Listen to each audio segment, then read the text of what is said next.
Did you know that Europeans colonized Africa much later than most history books suggest?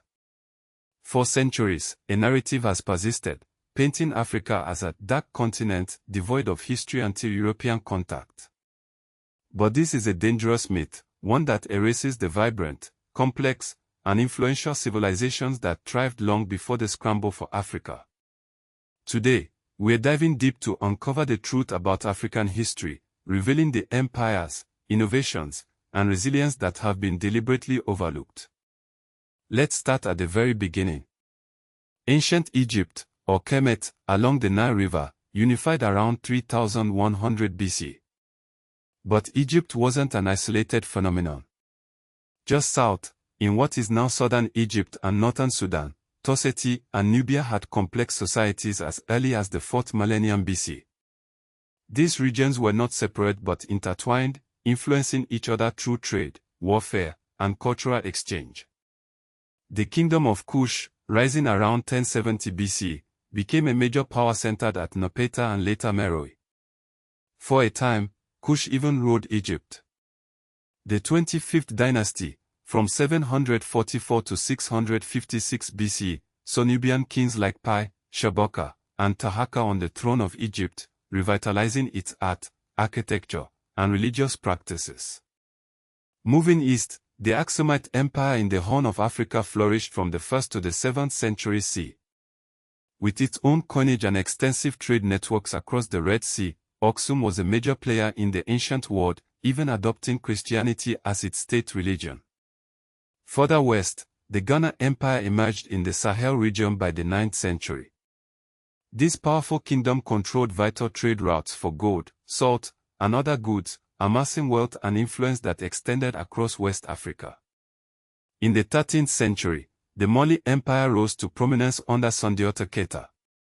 But it was Mansa Musa, who ruled from 1312 to 1337, who truly put Mali on the map.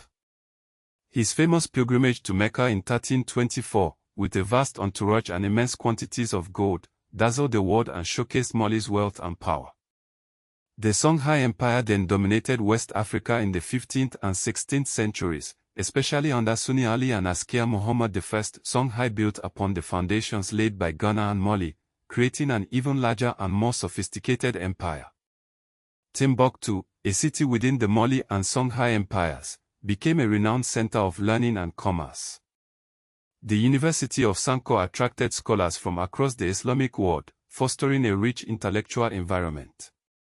Tens of thousands of manuscripts, covering astronomy, medicine, law, and literature, were produced and preserved in Timbuktu, directly refuting the colonial claim that Africa lacked a written tradition. Moving south, Great Zimbabwe was a major urban and political center from the 11th to the 15th centuries. This impressive complex of stone structures, built by ancestors of the Shona people, served as a royal palace and a symbol of power. Colonial narratives often attributed Great Zimbabwe to outsiders, denying African agency and ingenuity. But archaeological evidence has confirmed its African origins. The East African Swahili coast also boasted thriving city-states like Kilwa, Mombasa, and Zanzibar. These cities were linked to Indian Ocean trade networks, exchanging goods, ideas, and cultures with merchants from Arabia, Persia, India, and China. The Kingdom of Congo, established by the late 14th century, was another powerful state in Central Africa. When the Portuguese arrived in 1483, they encountered a sophisticated society with a complex political system and a thriving economy. The Benin Kingdom, in present-day Nigeria, was renowned for its bronze and brass artwork.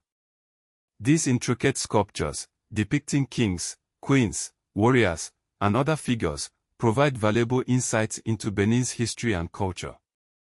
But then, the narrative shifted drastically. The arrival of Europeans on Africa's shores marked the beginning of a dark chapter, the Atlantic slave trade. In 1441, the Portuguese began direct European slave trading, capturing Africans near present-day Mauritania and Senegal. Over the next 4 centuries, the transatlantic slave trade expanded, involving Portuguese, Spanish, English, Dutch, French, and Danish traders. An estimated 12.5 million Africans were forcibly transported to the Americas, with millions more dying during the horrific Middle Passage.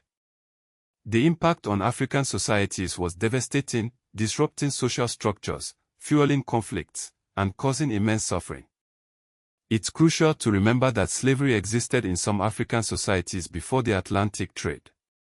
However, this pre-existing form was drastically different from the race-based, industrial-scale chattel slavery imposed by Europeans. In many African societies, enslaved people could marry, gain status, or even be absorbed into households. The Atlantic system transformed slavery into a brutal and dehumanizing system designed for maximum profit. Even amidst the horrors of the slave trade, African resistance persisted. Kingdoms like Nongo and Matamba, led by Queen Zinga, fiercely resisted Portuguese expansion in Angola. But the most significant wave of European colonization came much later, during the scramble for Africa in the late 19th century. At the Berlin Conference of 1884 to 1885, European powers carved up the continent amongst themselves, with little regard for existing political boundaries or ethnic groups. Major colonizers included Britain, France, Portugal, Belgium, Germany, Italy, and Spain. Despite being outgunned and outnumbered, African societies mounted fierce resistance. Samori Touré fought against French expansion in West Africa. Menelik II of Ethiopia famously defeated Italy at the Battle of Odwa in 1896, preserving Ethiopia's independence. Yasantewa led the Asante people in Ghana against British rule in 1900. Even Shaka Zulu's military innovations in the early 19th century demonstrated African ingenuity and resistance to colonial encroachment. The struggle for independence continued throughout the 20th century, culminating in a wave of decolonization after World War II. Ghana led the way in 1957, followed by Guinea in 1958, Nigeria and Congo in 1960, and many others throughout the 1960s and 70s. The end of apartheid in South Africa in 1994 marked a symbolic turning point, signaling the end of former colonial rule on the continent. The history of Africa is rich, complex, and often deliberately obscured. By understanding the rise and fall of ancient empires, the impact of the slave trade, and the struggle for independence, we can begin to dismantle the myths that have perpetuated a distorted view of the continent.